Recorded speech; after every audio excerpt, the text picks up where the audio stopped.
Buongiorno e buona domenica da Cervignano. Oggi trasmettiamo da qui il campanile della domenica per la fiera di San Martino, giunta alla 146esima edizione. Ed apriamo in bellezza con il primo cittadino Gianluigi Savino, soddisfatto di questa fiera e di questa giornata. Non piove, grigia, però insomma c'è tanto movimento. Buongiorno Sindaco. C'è tanto movimento, buongiorno a tutti innanzitutto, c'è tanto movimento, speriamo che regga. Dicono che poi domani è il vero giorno di San Martino per noi, il lunedì per i cervignanesi, ma insomma speriamo bene, dai, incrociamo le dita anche quest'anno. Una fiera che ha insomma grande, vediamo, arrivano tante persone. Già da questa mattina il collega Paolo Bassi mi diceva appunto che arrivava tanta gente già dal mattino presto, però ha una storia, no? Perché 146esima edizione vuol dire che davvero è tanto seguita dalla gente, dalla comunità e immagino anche dall'amministrazione comunale.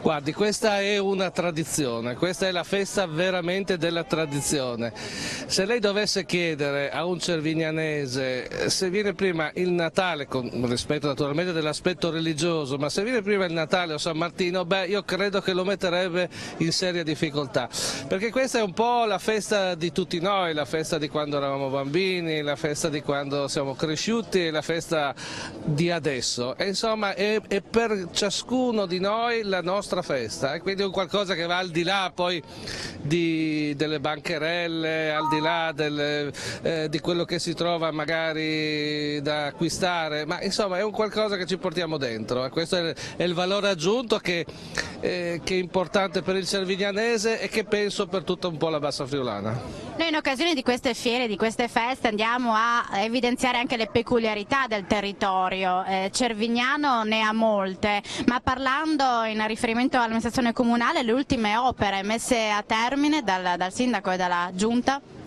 Guardi, noi siamo impegnati, noi abbiamo avuto il rinnovo dell'amministrazione, abbiamo avuto le elezioni pochi mesi fa e quindi adesso stiamo ripartendo. Diciamo che in questo momento, a parte le varie iniziative, le varie opere che stiamo facendo, stiamo mettendo a punto l'opera forse più grande, più importante, e cioè la valorizzazione dell'ex caserma Monte Pasubio. Noi in questo territorio a Cervignano abbiamo un'ex caserma grandissima, pensate che sono 11 ettari, e abbiamo dei progetti che si stanno adesso concretizzando per ritornarla, diciamo, alla città, e abbiamo una scuola, un centro studi che è stato finanziato dallo Stato, dal MIUR, e che adesso è pronto per la fase progettuale. Abbiamo il nuovo distretto sanitario, quindi dei servizi che stiamo mettendo a punto e che ci consentiranno di abbattere quel recinto che c'è intorno alla caserma ancora purtroppo, e a restituire questo grandissimo polmone, come dicevo, alla città. Dal punto di vista commerciale questo tipo di fiere fanno bene al territorio? Io credo di sì. Insomma, il commercio oggi, lo sappiamo, vive un momento di contrazione perché ha diversi competitor, come si dice.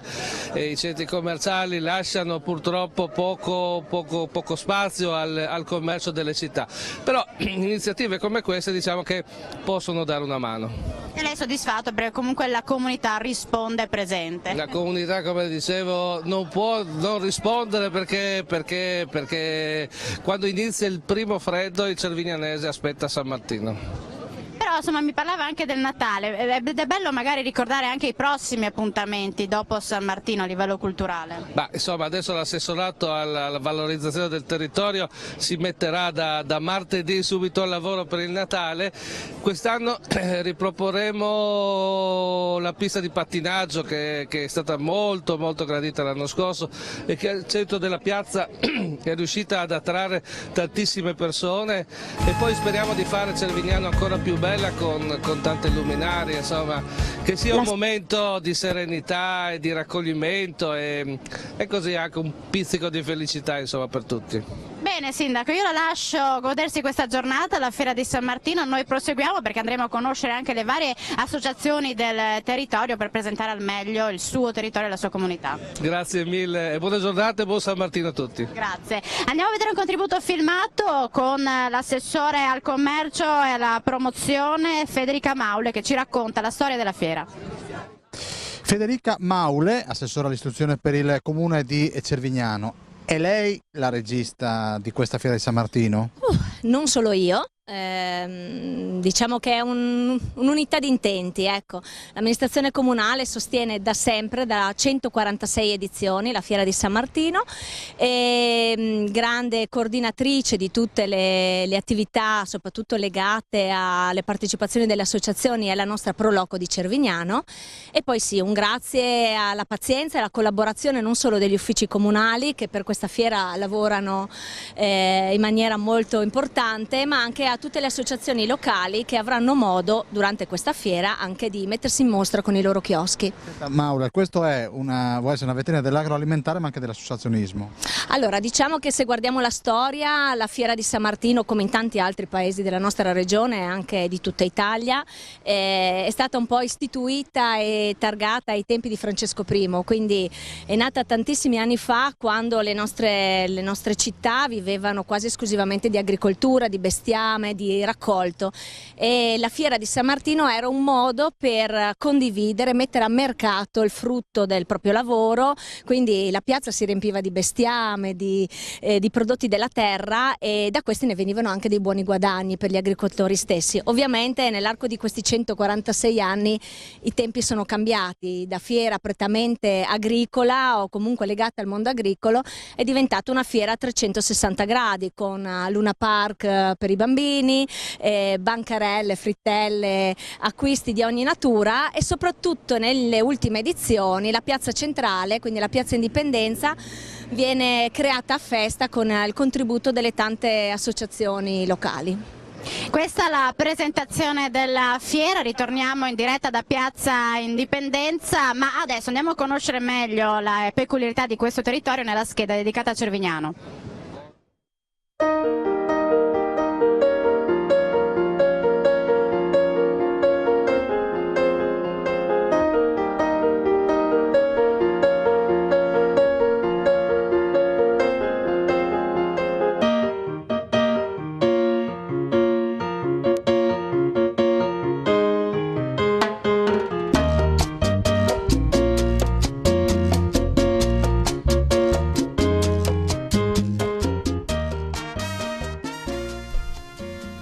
Cervignano del Friuli, con una popolazione di 13.743 abitanti, è la più grande città per popolazione della Bassa Friulana, la quarta della provincia di Udine. A partire dal 2010 è il centro di maggiore crescita della regione Friuli Venezia Giulia.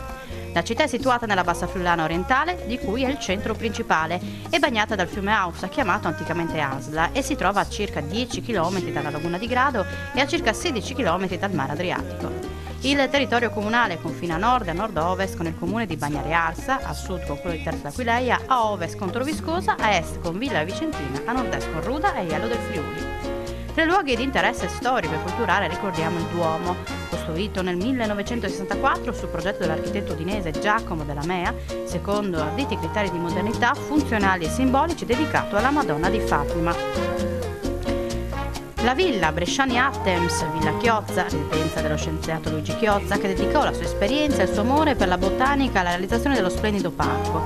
Villa di Obizzi Lanzone, a Borgo Vortani. Castello di Strassoldo, frazione di Cervignano, un tempo comune autonomo che ha le sue radici storiche confermate nel 1035 da un editto della patriarca Poppo per la concessione del territorio alle famiglie Strassan, originario dell'attuale Strassoldo. Ora il borgo, ricco di un'antica storia, racchiude due castelli, quello di sopra e quello di sotto, con annessa una chiesa dedicata a San Nicolò, oggi chiesa parrocchiale.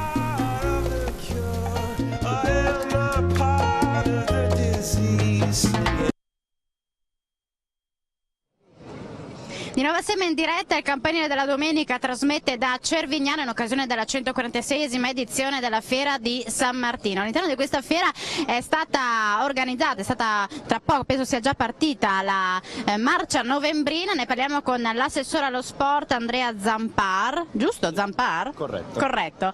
Allora, marcia novembrina, tra poco lei dovrà andare per premiare, però innanzitutto quanti iscritti conta? Allora, oggi abbiamo il dato ufficiale di pochi minuti fa, sono 1.300 1.021 i partecipanti, quindi un bel numero.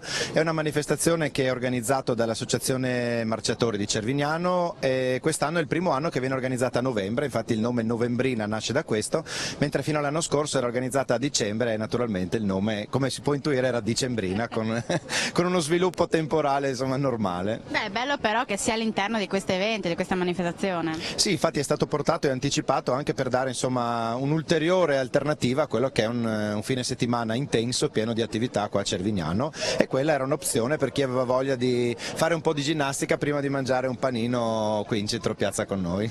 Però con lei andiamo a presentare anche le varie associazioni sportive del territorio, poi magari andremo ad evidenziare i risultati raggiunti, però ci sono tante associazioni qui, quindi c'è varia scelta dal calcio, che io ricordo, al Pro Cervignano, ma poi anche altre attività sportive. Beh, dunque noi a Cervignano abbiamo la fortuna di avere veramente tante società sportive e tutte di livello e di grande qualità. Io credo che questo sia assolutamente un valore aggiunto per Cervignano, perché viene data la possibilità soprattutto ai nostri giovani, ai nostri ragazzi, di poter fare delle scelte, e in questo momento è sicuramente qualcosa di importante, perché lo sport comunque trasmette dei valori e consente a loro di stare insieme e di passare del tempo in compagnia senza dover trovare che cosa fare, stando a casa magari da soli a casa davanti al televisore con un videogioco o qualcosa di meno costruttivo. Ecco, per esempio, poi andremo a presentare due campioni, mi piace chiamarli così, due piccoli campioni del baseball e della danza. Non solo, però queste associazioni hanno ottenuto dei risultati. No, noi abbiamo ogni anno, a dire la verità, grandi risultati sia dal punto di vista individuale che di squadra, e questo dimostra il fatto che le nostre società sono fatte da gente e dirigenti seri e da tecnici preparati, e infatti, come avremo modo penso di parlarne tra poco, abbiamo ogni anno la fortuna di poter insomma avere tra noi dei concittadini che hanno raggiunto dei risultati non solo a livello locale ma anche nazionale, europeo e mondiale, infatti ne avremo dopo la possibilità di scoprirlo. Lei ha la delega anche al bilancio e all'innovazione, ecco perché innovazione, perché voi avete ideato un software dedicato proprio alle associazioni sportive. Sì, questa è una novità di pochissimi giorni fa, l'abbiamo presentato più o meno una decina di giorni fa. Questo è uno strumento con cui diamo la possibilità alle società sportive di avere sotto controllo quelli che sono gli spazi disponibili e occupati in tutti gli impianti sportivi di Cervignano, dalle palestre agli impianti all'aperto, quindi campi di calcio, campo di baseball e quant'altro. Questo fa sì che l'associazione può decidere di prenotare uno spazio qualora questo sia disponibile, e la cosa che forse è ancora più utile, di poter disdire eventualmente uno spazio, dando la possibilità a chi ne avrebbe la necessità di utilizzo di sapere in tempo reale che uno spazio si è liberato e quindi di poterlo utilizzare. Lo stanno già utilizzando o è ancora troppo presto? Siamo nella fase di predisposizione, l'obiettivo è di partire con inizio di dicembre, quindi siamo proprio pronti. Ormai stiamo creando diciamo, gli account per poter far accedere tutte le società sportive e quindi partire con un periodo di prova che durerà fino a giugno, per poi partire diciamo, a regime con la nuova stagione sportiva a partire dal 1° di settembre. Quindi annunciamo noi questa novità, e quindi chi non fosse al corrente del territorio, questa è davvero una cosa innovativa che può essere utile visti i tempi. Siamo sempre in velocità e siamo sempre con questi telefonini. Ma anche il cittadino, diciamo così, che non fa parte di un'associazione sportiva, magari in un momento in cui, io penso al nonno che deve andare a prendere il nipote, che magari si dimentica l'orario in cui finisce l'allenamento, ecco, tramite questo software, insomma accedendo a internet tramite un telefono, tramite il computer, potrà sapere che il nipote finisce a un orario, in quale palestra, oppure magari la volontà di andare ad assistere a un appuntamento, un avvenimento, una partita. Ecco, questo strumento consentirà a tutti di poter avere sotto controllo quello che succede in tutte le strutture sportive di Cervignano. Bene, io lascio le premiazioni, andiamo a conoscere nel contributo filmato un'associazione karate che si chiama la SD Sport Planet Cervignano, che anche quella ha ottenuto buoni risultati. Anche loro hanno ottenuto dei risultati molto importanti a livello mondiale, una medaglia d'oro, una d'argento, 2 di bronzo, quindi anche in questo caso insomma, loro non sono qui oggi in questo momento perché ieri erano a fare un'altra competizione importante dove hanno vinto altre medaglie, quindi continuano diciamo, nei risultati importanti. Però qua insomma adesso abbiamo 2 rappresentanti di valore mondiale, insomma pochi ma buoni. Bene. Daniele Paroni è andato assieme a Paolo Bassi a sentire, proprio a intervistare l'associazione del karate di Cervignano, e poi ritorneremo in diretta da Piazza Indipendenza. Ecco, siamo all'interno della palestra dell'associazione Sport Planet, sono con il presidente Giovanni Di Meglio. Paolo Bassi è partito dalla bandiera che a lei è molto cara. Da città. È veneziano. Il gonfalone di Venezia, certo. Intanto dobbiamo vedere come arriva a Cervignano. Penso come tantissimi degli anni, fine anni 80, militare. Allora, e adesso lei si diletta. No, il mio lavoro professionale, io sono tecnico proprio internazionale di arti marziali di karate. Lei è in pensione? No, io sono attivo. Quindi questo è effettivamente il suo lavoro. Certamente. Alle sue spalle ci sono 3 diamanti, è proprio il caso di dirlo. Sì, abbiamo veramente 3 diamanti. Allora, vi posso dire, abbiamo 3 atleti che si sono classificati all'ultimo campionato del mondo di Goju Ryu. Abbiamo Namoini Martina, vice campionessa del mondo. Poi abbiamo Gruer Dejan, campione del mondo, e un altro vice campione del mondo che è Giovanni Fratta. Questi hanno uno sguardo cattivo. Penso che siano emozionati, ma in realtà sono ragazzi veramente in gamba. Allora, loro adesso si allenano e io e lei chiacchieriamo per 2 minuti di che cos'è la vostra realtà oggi. Bene, noi siamo una realtà che quest'anno compie esattamente 35 anni, nel 1982 abbiamo aperto. E posso dire fare meno confusione, se no magari... Ok, va bene. Abbiamo 350 iscritti circa e una decina circa di sedi periferiche della struttura. Ecco, la interrompo un attimo. Queste urla che cosa stanno a significare? Ma noi si chiamano chiai e sono un modo per scaricare la tensione, è un momento in cui noi siamo determinati nel cercare di portare il colpo, di farlo entrare. Allora, torniamo ai numeri, quanti sono i vostri allievi? Ma diciamo che nell'arco dell'anno giriamo intorno ai 350 in questa sede. In tutta la regione possiamo contarne circa un 700-800. Questa è una disciplina che è sposata da tanti ragazzi. Ma veramente sì, il karate più, esatto, hai detto proprio giusto, disciplina più che sport, ok? Ci sono delle finalità che vanno oltre quello che potrebbe essere la semplice medaglia, è una filosofia di vita. In questo momento chi sta prevalendo?